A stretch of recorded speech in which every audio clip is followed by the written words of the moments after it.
what I'd like to do is just introduce you a little bit to the existential approach and existential therapy, and just say a little bit more about it.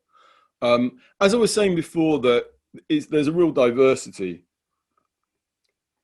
in the existential therapies. John Norcross, and these slides, as Ravi was saying, will come out to you, but it really does mean different things. And of course, that's true in any approach. So, psychodynamic approach, you've got the classical approach and the relational approach and object relations, and there's been splits, and person-centered has lots of different tribes, and Gestalt therapy has more relational approaches to, all these therapies have different branches.